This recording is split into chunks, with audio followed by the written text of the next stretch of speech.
किसी शहर में आरती और कोमल नाम की दो बहनें रहती थीं। वो अपनी माँ के साथ रहा करती थीं।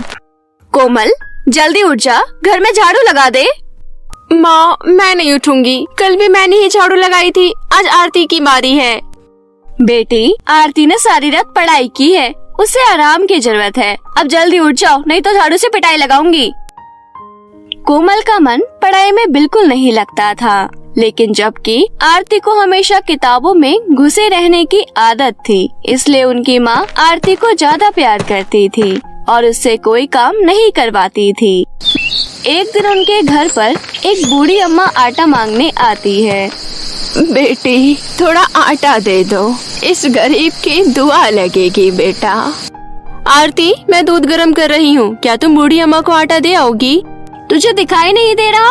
मैं पढ़ रही हूँ, मुझे डिस्टर्ब मत कर। इतना सुनकर कोमल गैस पर दूध वही छोड़कर बाहर जाकर देखती है तो बूढ़ी औरत काफी दूर जा चुकी थी। कोमल आटा लेकर दौड़ी दौड़ी बूढ़ी अम्मा के पीछे जाती है और कहती है, माफ करना अम्मा, बहुत देर हो गई आने में। कोई बात नहीं बेटी, लाओ आटा दे दो। कोमल आटा देकर आ जाती है, लेकिन तब तक सारा दूध गैस पर बह चुका था और दूध का बर्तन भी जल चुका था। कोमल की माँ बाथरूम से नहाकर निकली तो उसने देखा कि रसोई की स्लिप पर सारा दूध निकल चुका है। कोमल, तुझे पता नहीं है कि हमारे घर की हालत कैसी है और तू दूध ऐसे बर्बाद कर रही है? माँ, मुझे माफ करना, मैं बूढ़ी अम्मा को आटा देने गई थी। मैंने आरती को आटा देने के लिए बोला था, लेकिन इसने आटा देने से मना कर दिया था। माँ, मैं पढ़ाई कर रही थी। कोमल, तुझे दूध खराब करने की सजा मिलेगी। 2 दिन तक तू घर का सारा काम करेगी और हाँ, तुझे खाने को भी कुछ नहीं दिया जाएगा। कोमल को 2 दिन तक भूखा रहना पड़ा था। आरती कोमल को देख देख कर मुस्कुराती रहती थी और उसे चिढ़ाती थी। 2 दिन बाद आरती जब चारपाई पर सो रही थी तब कोमल ने गुस्से में आकर उसकी चोटी में आग लगा दी थी। आरती के सारे बाल जल चुके थे। माँ, देखिए ना, इसने मेरे बालों का क्या हाल किया है। ये सब सुनकर उसकी माँ को बहुत गुस्सा आया और उन्होंने कोमल को कोमल के नानी के घर भेजने का फैसला ले लिया। तुझे यहाँ रहकर सिर्फ बर्बादी ही करनी है तो तू गांव में ही ठीक है। कोमल की परवरिश गांव में हुई, इसलिए उसको अच्छी शिक्षा नहीं मिल पाई। आरती शहर में रहकर पढ़ती रही और एक टीचर बन गई। कोमल के नाना नानी उसको प्यार करते थे, लेकिन कुछ समय बाद ही उनका निधन हो गया। नाना नानी के निधन के बाद कोमल के मामा मामी ने कोमल को घर से निकाल दिया। अब हम तुम्हारा और खर्चा नहीं उठा पाएंगे, तुम अपने घर चली जाओ। कोमल जब अपने घर पहुंची तो उसको पता चला कि उसकी माँ की मृत्यु हो चुकी है और आरती ने अपने पसंद के लड़के से शादी कर ली है। अरे कोमल, तू यहाँ क्या करने आई है? अब तेरा यहाँ पर कोई नहीं है। मामा मामी ने मुझे गांव से भगा दिया है, मुझे रहने के लिए यहाँ पर जगह चाहिए, मुझे भी शादी करनी है। ऐसा नहीं हो सकता, क्योंकि मैंने पहले ही माँ के जिंदा रहते हुए ये मकान अपने नाम करा लिया है और वैसे भी इस घर में जगह नहीं है। थोड़े दिन बाद मेरे बच्चे भी हो जाएंगे और हम सब कहाँ रहेंगे? ये छोटा सा घर है, इसलिए तू अपना ठिकाना ढूंढ ले। कोमल दर दर भटकने लगी थी। बहुत से रिश्तेदारों से उसने मदद मांगी, लेकिन कोई भी उसको ज्यादा दिनों तक अपने घर में नहीं रखता था। एक दिन जब कोमल रेलवे लाइन पर बैठकर रो रही थी तब उसे वही बूढ़ी औरत वहाँ से आती हुई दिखाई दी, जिसे वो कभी आटा दिया करती थी। अम्मा, आप अभी तक जिंदा हैं? बेटी, ईश्वर की कृपा से मैंने लंबी उम्र पाई है, लेकिन तुम ये बताओ, तुम रो क्यों रही हो? कोमल ने अपनी सारी परेशानी उस बुढ़िया माँ को बताई। तुम मेरे साथ आओ। वो बूढ़ी औरत कोमल को एक कटहल के पेड़ के पास ले गई और उसने पेड़ से एक कटहल तोड़कर कोमल को दे दिया। बेटी, ये कोई साधारण कटहल नहीं है, इस कटहल को तुम मनचाहा रूप दे सकती हो। तुम कटहल को जो भी रूप दोगी तो वो 24 घंटे बाद अपने रूप में आ जाएगा। इसके बाद कोमल वो कटहल लेकर एक मैदान में आ जाती है और कटहल से कहती है, कटहल तुम एक घर में बदल जाओ। कोमल के इतना कहते ही कटहल एक घर में बदल जाता है। कोमल के पास रहने के लिए घर आ चुका था। खाने के लिए वो जंगल से फल और सब्जियां ले आती थी। 24 घंटे बाद कटहल अपने असली रूप में आ जाता था तो कोमल उसको फिर से आदेश दे देती थी। एक दिन कोमल ने कटहल की मदद से सोने का घर बनाया और वो बात पूरे गांव में फैल गई और सोने के घर की बात आरती तक भी पहुंच गई। उसको जादुई कटहल के बारे में पता चल जाता है। मैं पढ़ी लिखी सरकारी नौकरी होने के बाद भी इतने छोटे से घर में रहती हूँ और ये कोमल अनपढ़ गवार होने के बाद भी सोने के घर में रहती है। आरती अपने जन्मदिन की दावत देने के लिए सोने के घर में गई और बोली, कोमल मैंने उस दिन तुम्हें बहुत भला बुरा कह दिया था ना, मुझे माफ कर दो। मुझे अपनी गलती का एहसास हो गया है कि अपने अपने ही होते हैं। कल मेरे जन्मदिन की पार्टी है, तुम जरूर आना। अगले दिन कोमल जादुई कटहल के साथ आरती के घर पहुंची। पार्टी खत्म होने के बाद कोमल आरती के घर ही सो जाती है। जादुई कटहल उसके बराबर में ही रखा था। कटहल को उसके बगल रखा देख आरती अपने पति से कहती है, आप चुपचाप से जाकर ना उस कटहल को खा लो। आरती के इतना कहते ही उसका पति कटहल के टुकड़े टुकड़े करके खा जाता है। अगले दिन सुबह जब कोमल सोकर उठी तो उसे अपना कटहल कहीं भी नहीं दिख रहा था। कटहल को अपने पास ना पाकर कोमल आरती से कहती है, आरती मैंने अपने बिस्तर के बगल में जादुई कटहल रखा हुआ था, तुमने उसे देखा क्या? नहीं नहीं, मैंने तो नहीं देखा। इतना कहकर आरती नहाने चली गई। जादुई कटहल तुम जहाँ भी हो गुब्बारे जैसे बड़े हो जाओ। कोमल ने ऐसा इसलिए कहा क्योंकि जादुई कटहल अगर बड़ा हो जाएगा तो वो जहाँ भी होगा कोमल को दिख जाएगा। कोमल के इतना कहते ही आरती के पति का पेट अचानक से फूलने लगा क्योंकि कटहल उसके पेट में ही था। अरे आरती तुम कहाँ पर हो? मेरा पेट फूलकर फटा जा रहा है। हे भगवान, ये मेरे पति के पेट में क्या हो रहा है? कोई इन्हें बचाओ। आरती के पति का पेट फूला हुआ देखकर कोमल कहती है, क्या तुम्ही ने मेरा कटहल खाया था? हाँ, मुझे माफ कर दो। मैंने ही तुम्हारा कटहल खाया था। कुछ तो करो, मुझे माफ कर दो। पहले वादा करो कि भविष्य में तुम दोनों कभी भी मेरा कटहल चुराने की कोशिश नहीं करोगे। हम वादा करते हैं, अब से हम कभी ऐसा नहीं करेंगे। हे जादुई कटहल, तुम इसे पहले जैसा कर दो। आरती, मैंने तुम पर भरोसा किया, लेकिन तुम तो भरोसे के लायक ही नहीं हो। अब मैं तुमसे कभी बात नहीं करूँगी।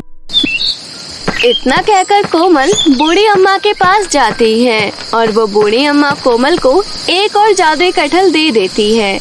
उसके बाद से कोमल अपना नया जादुई कटहल पाकर बहुत खुश होती है। लेकिन वो जादुई कटहल पहले वाले जादुई कटहल की तरह नहीं था। उस कटहल से जो एक बार कह दिया जाता था वो हमेशा के लिए वही चीज बनकर रहता था। उसकी मदद से कोमल ने एक स्कूल खोला जिसमें वो गरीब बच्चों को पढ़ाया करती थी और ऐसे करते करते वो हंसी खुशी रहने लगती है। बहुत समय पहले की बात है। नागलोक में नागराज नरेंद्र अपनी पत्नी बेला नागिन के साथ रहते थे। बेला नागिन 3 महीने के गर्भावस्था में थी। वो अपनी गर्भावस्था के इन दिनों को खुलकर जी रही थी। उनको अपने बच्चे के इस दुनिया में आने का बहुत बेसब्री से इंतजार था। नागराज नरेंद्र भी अपनी पत्नी बेला नागिन का बहुत अच्छे से ख्याल रख रहे थे।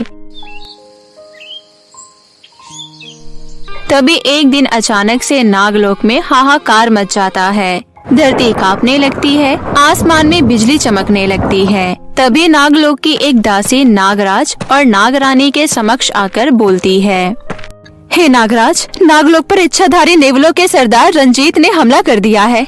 उसने पूरे नागलोक में दहशत मचा दी है। अब वो तेजी से आपके महल की ओर बढ़ रहे हैं। क्या कहा तुमने? उस नेवलों के सरदार की इतनी हिम्मत? हमारे नागलोक पर उसने हमला किया। मैं उसको जीवित नहीं छोड़ूंगा, आने दो उसे। नागराज की ये बात सुनने के बाद बेला नागिन कहती है, नहीं नागराज, अभी हमारे पास रंजीत से युद्ध करने का समय नहीं है। मुझे पूरा यकीन है वो हमारे बच्चे को नुकसान पहुंचाने आया है। इससे पहले कि वो यहाँ आए, हमें किसी सुरक्षित जगह पर जाना होगा। बेला, हमें हमारे बच्चे की पूरी फिक्र है, इसलिए तुम चिंता मत करो। पृथ्वी लोक पर मेरी एक माँ रहती है। उस माँ ने मुझे जन्म तो नहीं दिया, लेकिन एक बार उन्होंने मेरी जान बचाई थी। मैं तुम्हें उन्हीं के पास भेज दूंगा। वहाँ तुम और हमारा बच्चा सुरक्षित रहेंगे। रंजीत वहाँ तक कभी नहीं पहुँच पाएगा।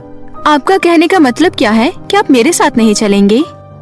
नहीं नागरानी, ये नागलोक मेरा है। मैं यहाँ का राजा हूँ। अगर मैं अपनी प्रजा को छोड़कर यहाँ से चला गया तो आने वाली पीढ़ी मुझे कायर कहेगी, जो मैं बिल्कुल नहीं चाहता। इसलिए तुमको हमारे बच्चे की सुरक्षा के लिए अकेले जाना होगा। तुम अपने साथ इस दासी को ले जाओ और याद रहे, मेरी माँ को छोड़कर वहाँ किसी को यह एहसास नहीं होना चाहिए कि तुम दोनों नागिन हो।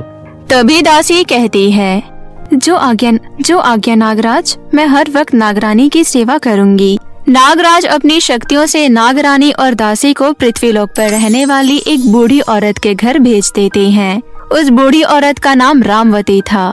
नागराज नागरानी और दासी के साथ एक पत्र भी भेजते हैं जो रामवती के लिए था।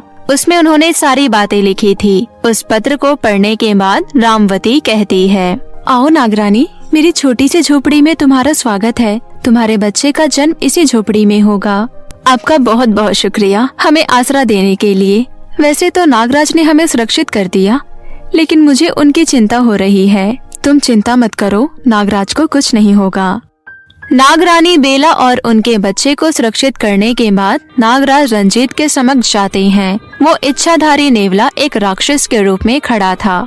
नागराज को अपने समक्ष देखकर वो नेवला बोलता है, नागराज, आखिर तू मेरे समक्ष आ ही गया, लेकिन मुझे तुम्हारी नहीं नागरानी की तलाश है। उसके कोख में पल रहा बच्चा हमारे भविष्य के लिए खतरा है। वो हमारे कुल के अंत की वजह बन सकता है, इसलिए मैं उसके जन्म लेने से पहले ही उसको मृत्यु लोक पहुंचा दूंगा। ये तुम्हारी भूल है रंजीत, तुम नागरानी तक कभी नहीं पहुंच सकते। मेरे जीवित रहते तो कभी नहीं। हमारा बच्चा तुम्हारे कुल का नाश जरूर करेगा। तू, तेरी पत्नी और तेरा बच्चा, मैं किसी को नहीं छोड़ूंगा। नागराज और नेवले में एक भयंकर युद्ध होता है। काफी देर तक ये युद्ध चल रहा होता है। वहीं दूसरी तरफ इन सारी बातों से अनजान बेला नागिन अपने पति के लिए व्याकुल होकर रामवती से बोलती है, मुझे नागलोक जाना ही होगा। ना जाने नागराज उस नेवले से अकेले कैसे युद्ध कर पाएंगे। नहीं नागरानी, नरेंद्र ने मुझे तुम्हारी रक्षा की जिम्मेदारी सौंपी है। मैं तुमको कहीं नहीं जाने दूंगी। ये बिल्कुल सही बोल रही है नागरानी, आपको यहाँ से कहीं नहीं जाना चाहिए। अगर आपकी इजाजत हो तो मैं नागलोक का हाल देखकर आती हूँ। तभी रामवती कहती है, हाँ ये सही रहेगा, लेकिन तुम भी संभल कर जाना बेटी। अगर उस नेवले को तुम्हारे वहाँ होने का आभास हो गया तो वो तुम्हारा पीछा करके नागरानी के बच्चे तक पहुँच सकता है। दासी बेला नागिन की चिंता मिटाने के लिए नागलोक जाती है, जहां वो देखती है कि पूरा नागलोक तहस नहस हो चुका है। नागराज की गद्दी पर वो नेवला रंजीत बैठा हुआ है। ये देखकर वो अनुमान लगा लेती है कि नागराज की मृत्यु हो गई है। जिसके बाद वो वापस पृथ्वीलोक पर जाकर नागरानी बेला से बोलती है, नागरानी, अनर्थ हो गया। उस रंजीत ने पूरा नागलोक तहस नहस कर दिया और मुझे पूरे नागलोक में नागराज कहीं नहीं दिखे। मुझे लगता है उस नेवले रंजीत ने नागराज को मार डाला है। नहीं, ऐसा नहीं हो सकता। नागराज को कुछ नहीं हो सकता। मेरा दिल कहता है कि वो जीवित है। मुझे अभी के अभी उन्हें ढूंढने जाना होगा। तभी रामवती कहती है, नहीं नागरानी, मुझे इस बात पर बिल्कुल विश्वास नहीं है कि नागराज की मृत्यु हो गई है। लेकिन अगर ऐसा हुआ है तो तुम्हारी संतान ही इस महाविनाश को बदल सकती है, उस नेवले से बदला ले सकती है। भविष्य में नागलोक की सुरक्षा भी तुम्हारी संतान ही करेगी, इसलिए तुम्हें अपनी संतान को उस नेवले की नजर से बचाकर रखना होगा। मेरा सुहाग जिंदा है या मर गया, इस बात का परिणाम नहीं है मेरे पास, लेकिन फिर भी मैं कुछ नहीं कर सकती।